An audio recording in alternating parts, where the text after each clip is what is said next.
L'éditorial du matin, c'est une réflexion sur l'actualité brûlante, des développements importants, des sujets d'ALIA et d'intégration. C'est tous les matins sur Studio Kalita.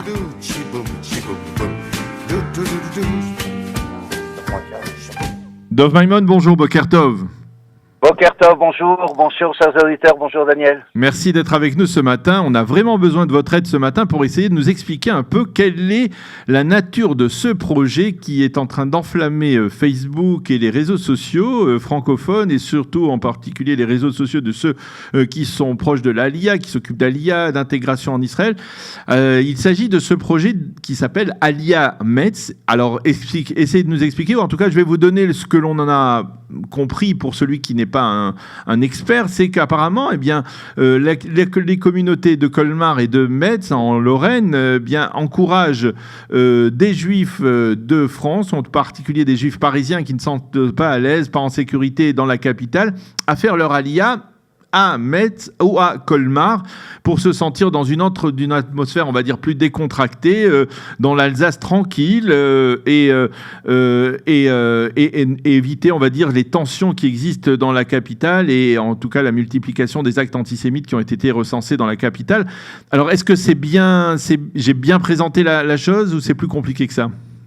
Voilà, j'étais la semaine dernière en Alsace et j'ai notamment donné des conférences autour de Yom Ha'atzmaut à Colmar et à Mulhouse.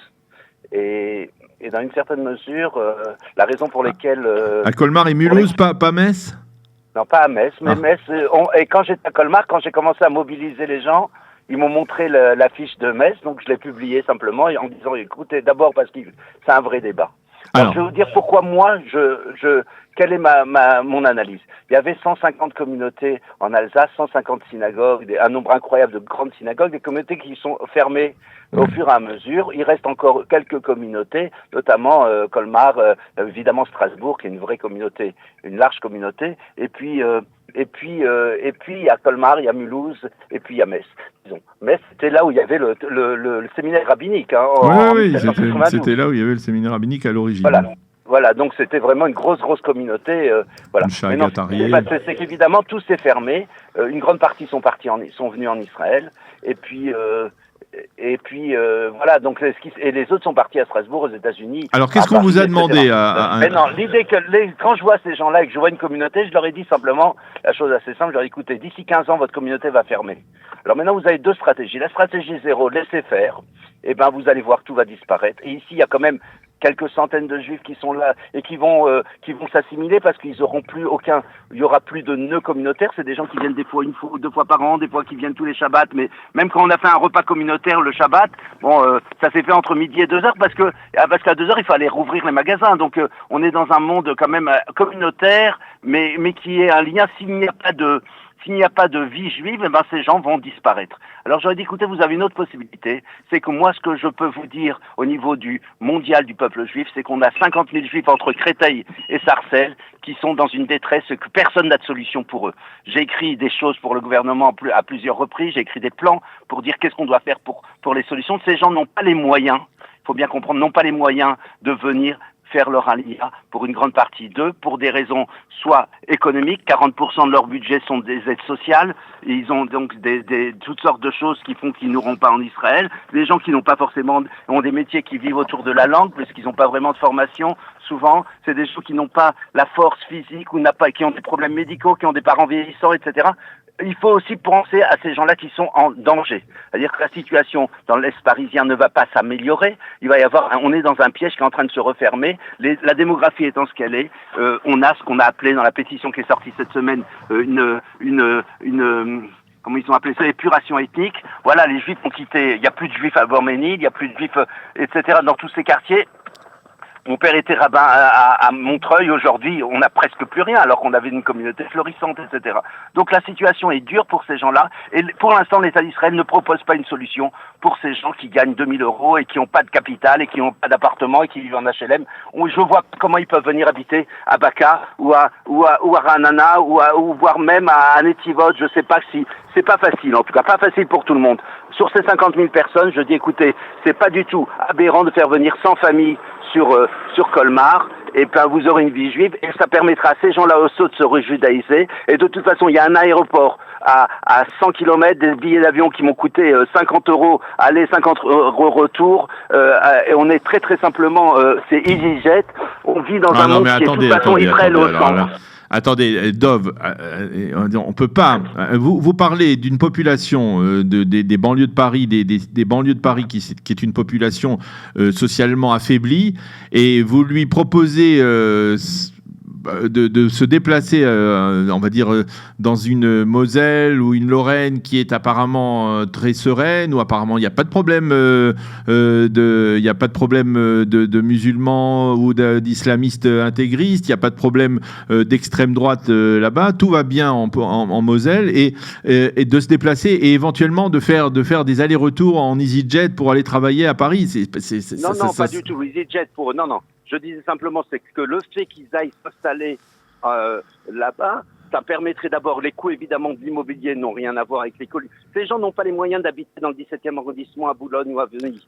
Ces gens n'ont pas les moyens de venir en Israël. Je ne peux pas les abandonner. Il faut trouver aussi des solutions pour ces gens. Si on a une meilleure solution, si demain l'État d'Israël fait un plan comme pour les Éthiopiens, en leur donnant des logements sociaux, des salaires, des emplois, toutes sortes de choses, d'accompagnement, de réhabilitation, voire etc., toutes sortes de choses, ben, on sera dans une autre situation. Pour l'instant, il faut au moins, on a un devoir, une responsabilité de trouver des solutions pour ces populations. Mais est-ce que ces populations, par exemple de Créteil, de Sarcelles, etc., elles sont à la recherche d'une telle solution? Est-ce que, par exemple, après avoir parlé... Daniel, j'entends. Vous avez vu l'affiche des gens de Metz, oui. C'est qu'il se passe quelque chose. Il y a des familles qui arrivent à Strasbourg.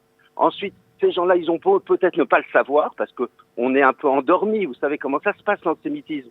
C'est comme la fameuse histoire de la grenouille qu'on met dans une casserole qu'on fait chauffer à feu doux. Et puis au fur et à mesure, on s'enferme, on rentre dans l'aliénation comme une femme battue. Et puis on se rend pas compte. Et puis on rentre dans une situation où après on peut plus rien faire. On est dans un piège et après on sait même plus comment s'en sortir. On s'habitue à se faire insulter. Quand on vous crache dessus, vous dites que c'est de la pluie. Et voilà la situation. Je suis d'accord, mais je suis. Qui se convertissent à l'islam. On a une situation qui est assez terrible dans plein d'endroits dans les banlieues françaises. Et je suis malheureusement... Est-ce que parallèlement à, on va dire, cette proposition généreuse et sympathique des Juifs de Colmar et de Metz de venir s'installer dans leur communauté, est-ce qu'il y a une demande des communautés, des Juifs qui sont installés? Vous savez bien, ces Juifs qui sont d'un niveau, on va dire, qui sont d'un niveau social affaibli et qui n'ont pas les moyens de quitter Sarcelles, même qui n'ont peut-être jamais quitté Sarcelles ou jamais quitté la banlieue parisienne, et qui est-ce que eux-mêmes sont demandeurs? Est-ce qu'on peut comment peut-on envisager de les déplacer vers l'Alsace? Alors, il faut savoir d'abord qu'il ne s'agit pas d'une solution pour 50 000 personnes. Oui. 50 000 personnes entre Sarcelles et Créteil, il s'agira de 200 familles qui seront choisies, triées sur le volet, qui correspondront, parce qu'il va falloir un pôle emploi, il faut trouver leur emploi. Alors, il y a quelques entreprises juives qui sont là. Il y a quelques postes qui s'existent, comme partout, comme le Calita qui fait un emploi. Ben, il n'y a qu'une personne qui sera responsable et qui aidera les gens. Et quand ils verront qu'il y a quelqu'un qui peut trouver une solution, le fameux ABC, Avoda, Bayit, qui est là, eux, ils peuvent proposer tout ce qui est communauté. Ils peuvent proposer, peut-être, ils ont parfois à Colmar, par exemple, ils ont certaines capacités d'habitation. Et le reste, il va falloir trouver que les familles qui vont trouver une situation pour avoir une parnassa, pour avoir un... Alors, je vous pose une question parce qu'elle circulait, bien entendu. C'est provoquant et moi-même, on est de l'ordre du blasphème, on est de l'ordre. Oui, parce que surtout on utilise le terme d'Aliyah pour arriver, pour finalement déposer ses bagages à Metz. Comment vous pouvez justifier l'utilisation d'un tel terme? Alors, je ne sais pas, c'est pas moi qui ai fait l'affiche de Metz. Donc je comprends qu'ils ont voulu créer du buzz. Et ça, ils ont bien réussi. Un terme provoquant. Eh ben peut-être que ça réveillera l'État d'Israël aussi. Hein. Non, il faut rappeler aussi, il faut préciser aussi que la seule réelle solution, c'est l'État d'Israël qui doit mettre en place, le gouvernement israélien. Ça, on est assez d'accord là-dessus. Donc tant qu'on n'aura pas un plan israélien, on est en train de faire des petits avec des sparadraps, régler un problème d'une épuration ethnique, et ces Juifs qui vont devoir disparaître finalement de ce paysage parce qu'ils n'auront plus leur place. Ils ne le savent peut-être pas. mais je vois pas tellement d'autres scénarios. Donc on est dans une situation pas facile. Il va falloir penser à n'importe quelle solution. Pour moi, il faut penser à n'importe quelle solution. J'ai une obligation morale de regarder mes frères juifs. Je connais trop ce scénario pour avoir étudié l'histoire juive, pour savoir que je ne peux pas me permettre de compter sur qui que ce soit. Ils vont se retrouver dans une situation de plus en plus affaiblie, où ils ne pourront de moins en moins faire des choses. Il va falloir... Et pourquoi je parlais tout à l'heure des jets? Parce que je vois un système juif, on en a déjà parlé, où Israël devient la place centrale, le hub du peuple juif. Le plus grand centre communautaire d'Europe, c'est Tel Aviv. La plus grande synagogue d'Europe, c'est le Kotel. Et Israël devient le centre. Ces gens qui vivent en banlieue, ils vont faire une migration mentale, dans une certaine mesure, même s'ils habitent à Colmar. C'est une étape intermédiaire pour finalement arriver à mettre fin à 2 millions d'euros et arriver en Israël. Mais on doit d'abord penser à leur survie physique, à leur accomplissement spirituel. Pourquoi l'Alsace, enfin la Lorraine plus exactement, pourquoi Colmar, Metz et pas d'autres villes qui sont aussi en difficulté au niveau des communautés qui s'épuisent? Je parle peut-être, je sais pas, peut-être que à Lille aussi on serait demandeur, ou dans d'autres villes qui sont ou à Bordeaux ou je ne sais pas où, des communautés qui s'affaiblissent aussi. Pourquoi Dafka Alors on va regarder. Nantes est déjà trop faible. Il n'y a plus d'école. Il n'y a plus vraiment de miniens matin et soir. Il n'y a plus vraiment d'activité. Bordeaux, c'est aussi une communauté qui est déjà trop tard. Il reste d'autres endroits. On peut penser dans d'autres endroits où on a déjà des communautés qui ont une masse critique pour avoir de juifs engagés, pour avoir une vie juive significative. Et pour ça, il faut encore garder des endroits où, l'immobilier, où il y a de l'emploi, où il y a peut-être l'immobilier n'est pas trop cher. Il faut peut-être trouver des opportunités, des endroits, et notamment parce que l'Alsace est près de l'aéroport de Bâle. Donc c'est un peu ça qui me donnait l'idée. Puis parce que par les hasards du calendrier, on m'a invité à donner des conférences là-bas et que j'ai de la famille là-bas. Donc je suis parti les voir. Et puis quand j'étais là-bas, j'ai vu la communauté, j'ai fait une analyse des situations. J'ai parlé avec le président du consistoire, de tous les gens qui se sont retrouvés tout autour de moi. Je leur ai dit comment vous voyez votre avenir, quels sont les différents scénarios. On peut faire venir ici un collège, on peut faire venir ici du tourisme israélien-américain. Et c'est dans ce monde globalisé dans lequel je vois ces communautés. Pour nous, au niveau du JPPI dans lequel je travaille, on a fait des plans pour renforcer des communautés en Pologne, parce qu'on pense qu'il va y avoir tout un nouveau... Le monde juif globalisé est une base territoriale en Israël, mais les gens continuent un peu à voyager dans différents endroits. Et ils partent notamment faire des tours en Europe et en Alsace. L'Europe est en train de devenir le musée du monde. Pour moi, j'ai aucun espoir sur ce qui va se passer en Europe. Je ne vois pas tellement un scénario où l'Europe va redevenir une place centrale de l'histoire juive et de l'histoire mondiale. Donc, il s'agit simplement de gérer ce qu'on appelle gérer la fermeture d'une communauté. Ouais. De gérer d'une manière... Alors je me demande si finalement l'énergie qui va être investie dans ce projet, eh bien, il faudrait peut-être pas mieux la placer dans des efforts entrepris ici auprès des autorités israéliennes pour qu'elles prennent conscience de cette partie de la communauté juive de France qui n'a pas les moyens, qui n'a pas la capacité d'aller acheter un appartement sur le Yarkon et qui voudrait certainement monter en Israël aussi. Oui, il faut envisager sur tous les fronts. C'est pas les mêmes énergies. Là-bas, on a trouvé un noyau de gens qui peuvent se mobiliser.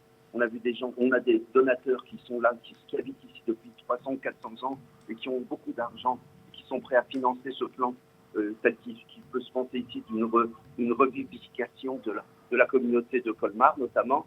On peut aussi penser, et c'est d'autres argents, d'autres personnes. Et pour moi, évidemment, tout ça devient centralisé autour d'Israël. Et moi, je suis prêt à les aider, comme je suis prêt à aider les communautés du Canada qui sont intéressées de faire venir des France, ou que les communautés de Londres qui m'appellent et qui me disent écoutez, nous, on a besoin d'enfants justement dans telle et telle communauté parce qu'on a des enfants en stage. Je les aiderai parce que je pense qu'il faut trouver une solution. Mon premier sujet, c'est sauver les Juifs qui sont en danger. Mes frères juifs sont en danger. Je crois que chacun doit se mobiliser. Et évidemment, le plus important, c'est de faire pression sur le gouvernement israélien pour qu'il fasse un plan de sauvetage, d'évacuation. Les gens ne le savent pas, donc il va falloir travailler avec un volet marketing, un volet d'éducation, tout un travail qui n'est pas fait, tout simplement, malheureusement pas fait. Donc soit on va le faire, et pour l'instant, je comprends que ce n'est pas dans les urgences et les priorités de l'État d'Israël, parce qu'on a d'autres choses plus importantes, le Hezbollah, l'Iran, d'autres choses. On a, grâce à Dieu, une démographie florissante. On n'a pas forcément besoin de ces Juifs en Israël. Donc, l'État d'Israël ne considère pas ces gens en danger. C'est étonnant quand même de vous entendre dire ça, Dov, qu'on n'ait pas besoin des Juifs, de certains Juifs en Israël. Je veux dire, au niveau de la survie de l'État d'Israël. On n'est pas dans une situation où on a besoin d'amener ici ces 30 000 ou 40 000 Juifs de France. Donc aujourd'hui, on est dans une situation au niveau démographique, un équilibre démographique de la région qui ne justifie pas de faire un plan qui est la plus grande priorité. Surtout qu'il y a eu des plans faits par le gouvernement israélien qui sont déjà généreux, qui font déjà des choses, mais qui n'ont pu attirer qu'une certaine part de la population. Il s'agit maintenant d'une autre population problématique. Très souvent, les maires des villes ne sont pas intéressés par prendre des populations à problème. Donc il va falloir faire, évidemment, leur donner des compensations au niveau du gouvernement et faire des plans organisés, des travaux que fait Shalom Var, qui est capable de prendre des gens et de les amener à Netivot ou à Mahalot. Il faut financer les projets de Shalom Var. Mais si on ne veut pas faire ces projets d'Aliyah communautaire, d'accompagner ces gens, alors moi et vous et toi et tous les gens qui sont autour de nous, nous avons un devoir de trouver des solutions pour nos frères juifs. C'est tout. Donc je comprends que ça provoque un débat. Je suis très content que ça provoque un débat. J'espère que la presse israélienne va prendre ce débat et qu'il va en dire, écoutez, s'il y a des gens qui font ça là-bas, c'est que la situation est grave, c'est qu'il y a un potentiel qui n'est pas exploité par l'État d'Israël. À nous de nous réveiller, de faire quelque chose. Pour l'instant, ce n'est pas dans le débat politique. On n'entend pas parler du sujet d'Aliyah des Juifs de France. On a l'impression qu'il y a une petite vague. Et on attend la prochaine vague d'antisémitisme et de violence antisémite qui va malheureusement, inévitablement arriver. On parlait de Mulhouse. Il ne faut pas oublier non plus, Mulhouse, c'est une ville où on a 40% de musulmans, une ville où sont revenus une centaine de jeunes du djihad de Syrie. Donc on n'est pas dans une situation très calme, même si... et à Vesoul aussi. Donc on a deux communautés qui sont pas loin. Colmar, c'est calme. Mais Mulhouse, c'est pas du tout une situation calme. C'est calme pour l'instant. Mais derrière, il y a un danger. Donc on n'est pas dans une situation idéale. Après, il faut voir qu'est-ce qu'on peut faire. Mais on doit trouver un pis-aller et on doit surtout encourager les communautés à se mobiliser et avoir leur propre projet. En tout cas, c'est quelque chose de très important parce que quand on a une communauté qui a son projet, elle devient vivante. Les gens se mobilisent, les jeunes vont se devenir de plus en plus juifs, et plus on devient juif, plus on s'approche de l'État d'Israël et du peuple juif. Donc c'est quelque chose qui, pour moi, partout où je verrai des initiatives de juifs qui se mobilisent, alors il faut les encourager. Elles ne mettent pas en danger le projet d'Aliyah global de délocalisation de la communauté juive de France vers Israël. Elle donne aussi un petit pansement ici ou là, une opportunité de vivifier le judaïsme français. Eh bien, merci beaucoup, Dov Maimon. Je suppose que nous ne sommes qu'au début de ce débat autour de cette proposition, que celle-ci risque de susciter, effectivement, elle suscite déjà, comme je le disais, beaucoup de réactions sur les réseaux sociaux, et elle devrait en susciter dans les prochains jours et les prochaines semaines. Merci d'avoir été avec nous et de nous avoir expliqué, en fait, la problématique de la problématique qui existe aujourd'hui en France et les moyens de tenter de les résoudre au moins. Merci d'avoir été avec nous ce matin sur Studio Kalita et Shalom, bonne journée. Shalom, bonne journée. L'éditorial du matin, c'est une réflexion sur l'actualité brûlante, des développements importants, des sujets d'Aliyah et d'intégration. C'est tous les matins sur Studio Kalita.